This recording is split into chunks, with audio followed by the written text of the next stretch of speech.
So I just promised the Lord, I said, Lord, you just get me home, I'll make it right with you. So when it came time for me to come home, we got on the ship, and on the way home, well, it was real foggy, Brother Peter, and coming into Los Angeles, and the only thing was stuck in my mind that how this lighthouse was out there. It was guiding us to the shore. And finally, after so many hours, we came into the port in Los Angeles, and got there, and it just so good to feel, touch the old Mother Earth again, Didn't think I'd ever come back to it from after the war, but God spared my life. So finally, I went on down to another station and received a discharge, and I came, got on the bus and came home, and I had, as I said, I had a praying mother, and she wanted me to go to church, with her, and I'd go with her, and I met my wife, and we all went to church, but I was so under conviction I could never get satisfied. And I just went to one altar after another one. So I told my mother, I said, Mother, I don't have what you have, but I said, one of these days, I said, I know what I'm looking for. And so practically a year had passed. It was 1946, and my wife, she wanted to be back in Arizona, Arkansas it was, to where our first baby was to be born. And so after our baby was born, well, we heard Brother Branham going to be in Pine Bluff, Arkansas.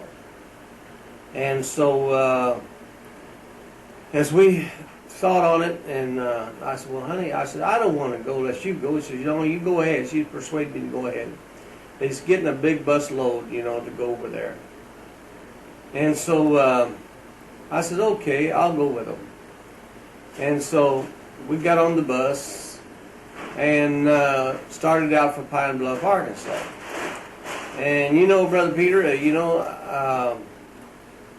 coming up to the meetings, people was coming in ambulance, and people was dropped them off on any way to get there in this church we were at. And we got up there in the top balcony as the only seats we could get. And while Brother Branham was coming out and bringing the message, he preached a very short message, and he had a prayer line. And this boy that went over with me on this bus, he was cross-eyed, and a few other people that I knew that were very ill. And so, as I was watching Brother Branham pray, and blind eyes open, and deaf ears unstopped, well, I couldn't get over that feeling. I wanted to shake that man's hand. And so I pressed my way down through the crowd, and I got to Brother Branham, and I said, Brother Branham, I'd love to shake your hand. So I got in and I shook his hand. It was just like if you touch a hot wire. I never felt anything like it. And so I went outside. I was so under conviction that I wanted to know the truth. And so I throwed my cigarettes under the car. And I looked up to heaven. I said, Lord, I says, if this is what I'm looking for, I says, let me shake his hand one more time. Let me feel that presence that I felt the first time. So I went back in there. I pressed my way through the crowd again and shook Brother Branham's hand. And it's the same thing. I felt the same thing. I was satisfied. I didn't understand it, but I knew that what I was looking for, that I was happy. And I just went on till I received the baptism of the Holy Ghost, and God marvelously satisfied my heart and life.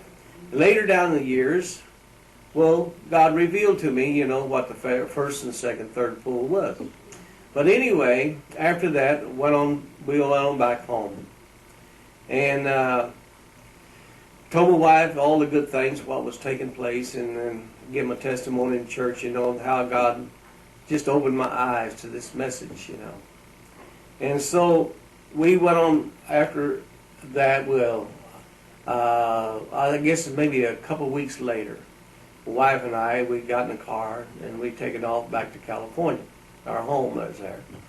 And so Brother Branham was going to be up in Fresno, California, a little town the other side of Fresno. And so we found out, so we went up there. And we was sitting there in the church, and we just to being around Brother Branham and his presence, it was more unspeakable and full of glory. You just can't explain it, You just wanted to come back in his meetings. And so my wife, she went through the prayer line. Said, I want to go through the prayer line to be prayed for. Now this is the same year as we was in Pine Bluff, Arkansas, about a month or so later. And so I was sitting there in the seat, and something says to me, get up and go thank Brother Branham for what he has done for you. And my heart just began to beat, Brother Peter, and it just kept getting harder and harder. And so he says, get up and go thank Brother Branham for what he's done for you. And so I got up and got in the line. I went in there, and when I got up to Brother Branham, he just stopped and looked at me. He said, what can I do for you, brother? I said, Brother Branham, I just want to thank you for what you've done for me in the meeting at Pine Bluff, Arkansas. I give my heart to the Lord in your meeting. I just want to thank you. He just paused a minute, and he says, when there are 10 leprosies cleansed and one returned to give God the glory. I didn't understand it. I hadn't read that much about the Bible. And he says to me, he says, what can I do for you, brother? I said, well, I didn't know what to say. I paused a minute and I began to ask the Lord. I said, Lord, what shall I ask for, And something says to me, he said, ask Brother Branham to pray for you that you go all the way. And I said, Brother Branham, would you pray for me that I will go all the way? And he said a simple prayer, but words couldn't express it, the goodness that it's always stuck with me, and it never has got away from me. He says, I'll meet you on the other side. That part I've always stood on, Brother Peter. And so later down the years, and I think it's 1958, Brother Branham was in San Jose. So I wanted to take some pictures of Brother Branham, and we were out there in the back, the auditorium, as he's coming into the back. And there's a sister out there named Sister Listen. I asked Sister Listen, I said, Brother Branham's going to be through here in a minute. And I said, I'd love to have you take some pictures of us, together. And so Brother Branham showed up, and so I taken some pictures of him and his family. And so I asked him, I said, Brother Branham, I'd sure love to have a picture of you. And so he said, well, sure, brother. I'll never forget them words. He says, I was standing just about this far from him. He says, let's get a little closer. He pulled me in towards him, and put his arm around me. And he says, I said, Brother Branham, I said, I give my heart to Lord in your meeting in 1946. And he says, no, brother, it was 1947. And so it got me thinking, and got me digging a little more, what he said. And but anyway, after that, I began to see who the man was. God began to open my eyes, Brother Peter, who the prophet was, As he said, on tape, as John the Baptist, the forerunner of the first coming, he says he'll pack this message forerunner of the second coming. But see, I didn't realize that then, but it wasn't time for it to be revealed to me, even though that seed was lying there, and that, that had to shine on it, for it to come forth. But gradually it was coming forth. And I just thank the Lord for that. I'm glad to share the little experience with a brother and that over there in Belgium, and that I had seen the prophet and the prophet's son, the prophet's you know, and the daughters, you know, I've been with them, and it's been a blessing to me. And I'm very happy to share these few words with you.